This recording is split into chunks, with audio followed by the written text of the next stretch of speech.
Greetings, my name is Monty Martin. And I'm Kelly McLaughlin. And we are the Dungeon Dudes. Welcome to our channel where we cover everything D&D, including advice for players and guides for GMs. We upload new videos on Tuesdays and Thursdays, so please subscribe to our channel so that you never miss an episode. Today we are plotting some amazing forced movement shenanigans that you can use with these spell combinations in your games of D&D 5e. One of the greatest things that you can do with combining some spells on the battlefield is dropping a really dangerous AoE spell and forcing enemies into it. So today we're going to look at two separate lists of spells. The first one is going to be great AoE spells that stay in effect turn over turn.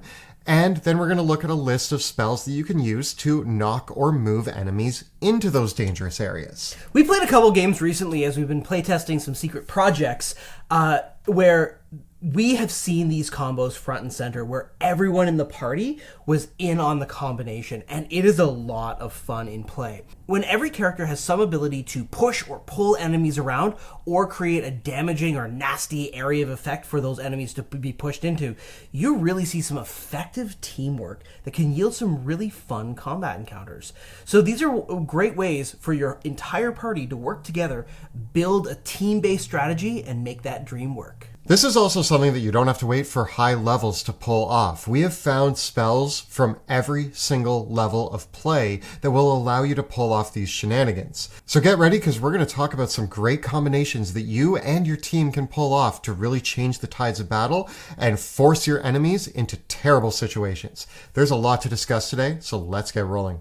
We're going to start off with the setup. This is the spell that our wizard, cleric, sorcerer, druid, bard even, is going to cast, usually in the first round of combat, to set up a hazard on the battlefield for themselves and other party members to knock the enemies into. And you don't even need a spell slot to do it, because we're going to start off with a cantrip, and that is Create Bonfire. Now, this simple cantrip allows you to create a little burning bonfire, great for camping, great for sing-alongs, but also great for throwing your enemies into a fire pit.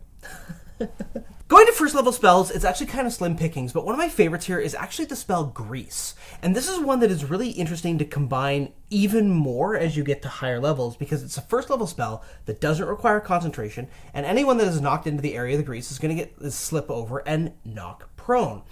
I like to keep this one in my back pocket because sometimes the best way to make all of these things that much worse is by adding the grease spell to the combo, because not only does the enemy get pushed into the area of the damaging spell, but then they slip in the grease, get knocked prone, which makes it even harder for them to get out of the whole situation. Yeah, so grease works at early levels as a great way to just have your enemies slip and fall. But as we get into the higher level spells, having a third spellcaster dropping grease amidst everything else is going to be an amazing move. The other one that I really love at first level is Entangle, which is the first time where you can get an effect that if you knock enemies into it, it's going to restrain them and cause difficult terrain. As we move to second level spells, we have a number of options that are pretty great here. We have Cloud of Daggers, Flaming Sphere, Moonbeam, and Web. All great choices to drop onto the battlefield. I personally have used Web many times, and with my fighter in the party knocking enemies into the web, it's been great. I really love Moonbeam and Flaming Sphere because these are also areas that you can move to. So in subsequent rounds, if you need to get the right angle to knock an enemy into them, you as the caster are able to move your Flaming Sphere or move your Moonbeam and then kind of find the line. It kind of feels like you're playing pool or pinball, lining up the spell effect, lining up your enemy, and lining up who's going to be propelling them into the area. Rangers shouldn't be left out here because Spike Growth is another iconic option, and similar to Grease, great to combine with some of the higher level spells. At third level, for you warlocks out there, Hunger of Hadar, iconic choice. For you clerics and anybody else who has access to this spell, Spirit Guardians is also a great choice. Spirit Guardian sticks to the person who cast it, but there are some great ways that enemies can either stay in that area, dragging people into the area of effect,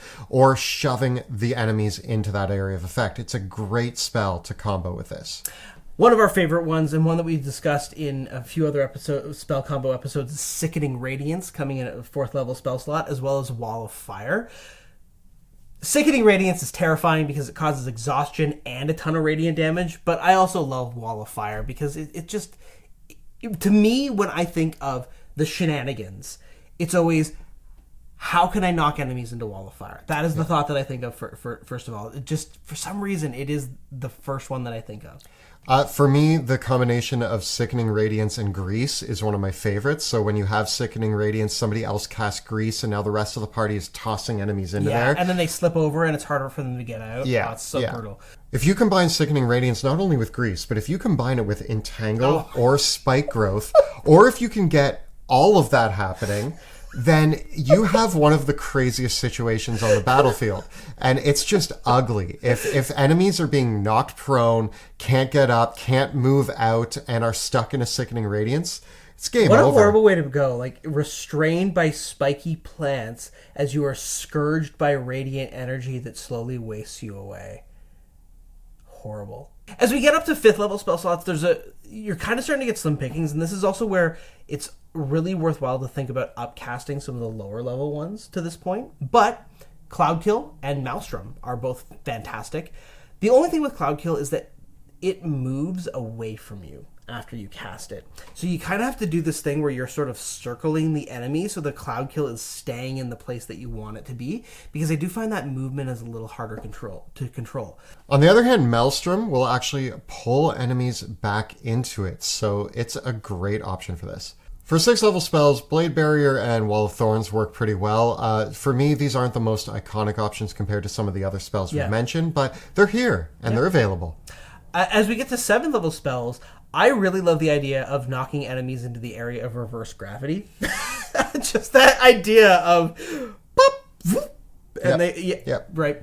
But in continuing a similar theme, there's a 7th level spell called Whirlwind that basically summons a tornado. So you can launch someone into the whirlwind, and then the whirlwind is going to launch them back out again. So you can launch them back into the whirlwind again, and then back out again. That is the worst roller coaster ever. Or the best. At 8th level spells, not a lot of choices here. Incinerate Cloud is here, and so is Maddening Darkness. So both are options here. I like Incinerate Cloud. I'm a fan of fire damage. I'm a fan of burning clouds of death to throw my enemies into. I think it's a pretty cool spell. And finally, for our 9th level spell, what could you ask for more than with Prismatic Wall? I cannot say enough high praises about this spell, but one of the really big secrets with Prismatic Wall that a lot of people don't realize is that when you cast Prismatic Wall, you can choose a number of your allies to be unaffected by it. So with a lot of the lower level spells, one of the biggest obstacles that you have with them is that a canny enemy could knock you into your own wall of fire. That's a bad day for you. They can't do this with Prismatic Wall because you and your allies are unaffected by it while your enemies aren't.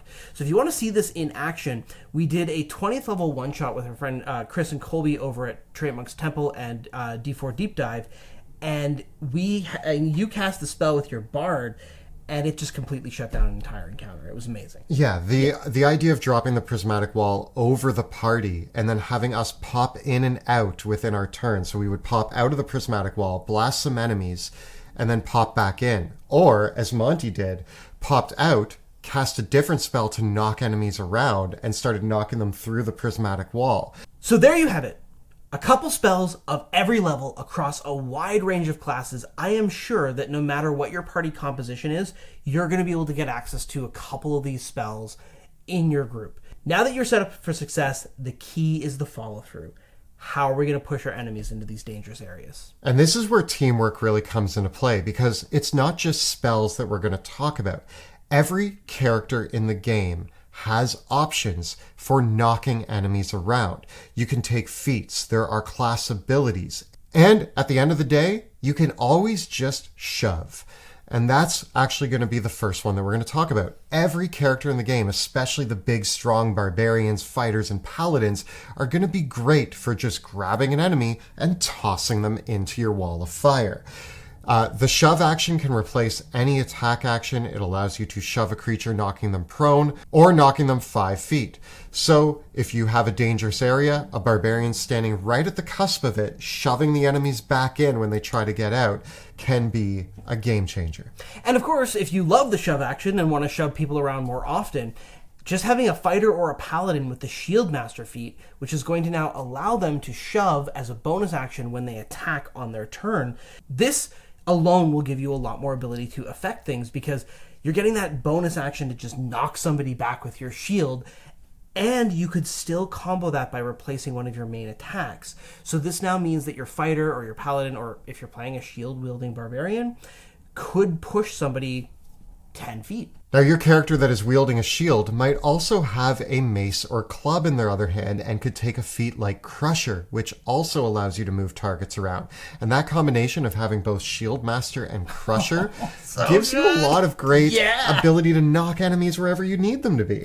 But spellcasters don't need to be left out, because Tasha's Cauldron of Everything has brought with us the Telekinetic feat, which, in addition to giving you the Mage Hand cantrip, allows you to use your bonus action to push somebody 5 feet. They do have to make a strength saving throw, which is determined by your proficiency modifier and whatever ability score you increase with that feat. But this alone is amazing because this bonus action isn't a spell, so you can do really, really simple things with this, like create a prismatic wall right behind somebody and boop them right into it in a single turn. On top of the great feats, there are also many classes who just get inherent abilities to knock creatures around. There's a lot of them, so we're probably not going to name them all, but some of the iconic ones there are Battlemaster maneuvers that allow you to move people around. There's also the Psy Warrior, who has a lot of different options for moving creatures. When you look at the Open-Handed Monk, or some wild shape forms that the Druid has access to, or even the Swarmkeeper Ranger, all of these classes and subclasses have various options for knocking enemies around, moving them 5, 10, sometimes even 15 to 20 feet. So keep in mind features that you read that allow you to push an enemy or pull an enemy towards you. Both can be really useful for battlefield control and getting them into bad situations. I just love the idea of a dwarf Warhammer wielding Battlemaster fighter with Crusher and Shieldmaster, because you could really set, like, that is teeing off. Like, that character can do a lot of shoves and a lot of force movement in a single turn and really make it hard for enemies to not get knocked into the damaging area. Now, as we move into the spells, there are a number of great options that are cantrips, meaning that we get to use them at will, or there are options that you can link to certain cantrips to allow you more movement within those. So when we look at something like Thorn Whip, or Gust, or Lightning Lure. One of my favorite combos is being a druid who has Moonbeam and Thorn Whip, and they just use their Thorn Whip to pull people into the Moonbeam over and over again every turn. But I think that the standout winner of this is Eldritch Blast when combined with Repelling Blast, or with the Grasp of Hadar invocation as well. The thing is that Eldritch Blast gets multiple beams as you level up, and with the Repelling Blast invocation, every beam pushes the target hit 10 feet. The result of this is that with Eldritch Blast, a Warlock can launch somebody quite a distance into a damaging area, even if they're 20, 30, even 40 feet away from it at the start of their turns. I really enjoyed seeing a Warlock who had both Telekinetic and Repelling Blast and Grasp of Hadar, because it ended up giving them so many options to manipulate the enemy's position and put them exactly where they wanted them to be to get the most out of their damaging areas. It's really awesome because not only can you hit one target really far, but you can also hit multiple targets 10 feet into your damaging area. And the fact that Warlocks have iconic spells like Hunger of Hadar means that it's just such a great play to drop your Hunger of Hadar and then knock all of the enemies into the scary Vortex of Death. Now, there are some other effective low-level spells that can help us get multiple enemies pushed around. One of my favorites, I think, for this purpose is just Thunderwave. There's nothing better than using Thunderwave to knock a bunch of goblins off a cliff or into a wall of fire. It's wonderful. And it's an easy tool to have in your kit to just push a few enemies away from you and into the horrible effect that you've created. And while we're bringing the thunder, Thunderous Smite is another great spell for you paladins who are going to knock some enemies around. Again, I like this. I like this idea that thunder is always knocking people around. Yeah. It seems really fitting, and I think Thunderous Smite is a great choice here as well. But another one that's fitting for this, which fits that weather theme, is Gust of Wind, which will push enemies back down the channel. So that's another one that it's going to require your concentration. So there's going to have to be someone else in the party that's concentrating on the damaging area.